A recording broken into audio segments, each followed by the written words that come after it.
Everyone, আজকে তোমাদের সাথে একটা আনবক্সিং ভিডিও শেয়ার করতে যাচ্ছি। বেশ অনেক দিন আগে একটা ডায়লগ ভাইরাল হয়েছিল আর্টিস্টের জন্য, সেটা হচ্ছে আপনার আর্টিস্ট বউকে ফুল নয় art and craft materials gift করুন।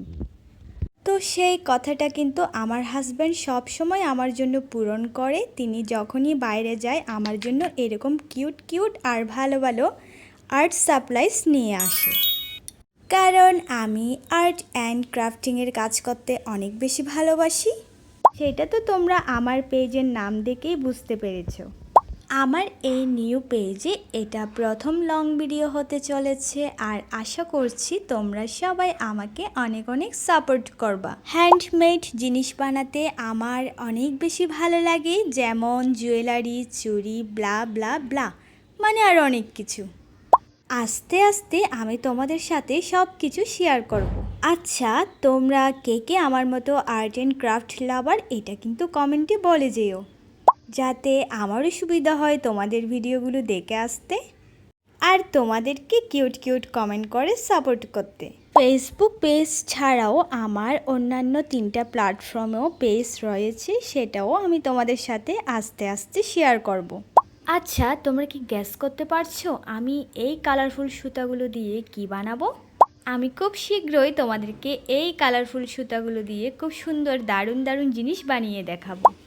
তোমাদের সাথে গল্প করতে করতে আমার আনবক্সিং ভিডিও প্রায় শেষ, মানে শেষ বললেই চলে। এখন তোমরা ফাইনাল লুকটা দেখে নাও।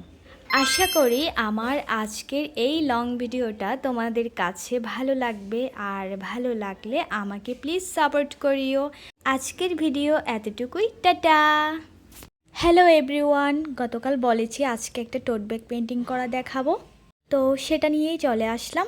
প্রথমে আমি ওয়াশি ট্যাপ দিয়ে ঘর করে নিয়েছি, আর এরপর আমি জেসো অ্যাপ্লাই করে নিয়েছি, যাতে পরবর্তী রঙগুলো খুব ভালো মতো বসে যায়। এরপর আমি পুরো ব্যাকগ্রাউন্ডটা আগে করে নিয়েছি। আসলে ব্যাকগ্রাউন্ডটা যদি আগে করে ফেলা যায় তাহলে পরবর্তী ডিটেলিংয়ের কাজগুলো করতে অনেক বেশি সুবিধা হয়।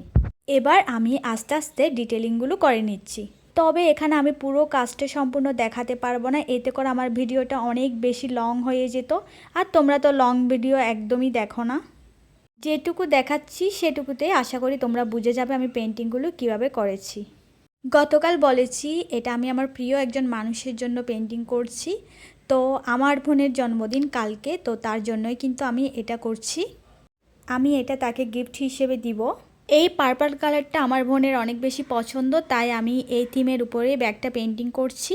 সব সময় যে গিফট কিনে দিতে হয় এর কিন্তু কোনো কথা নেই, এবার একটু অন্যরকম কিছু করলাম।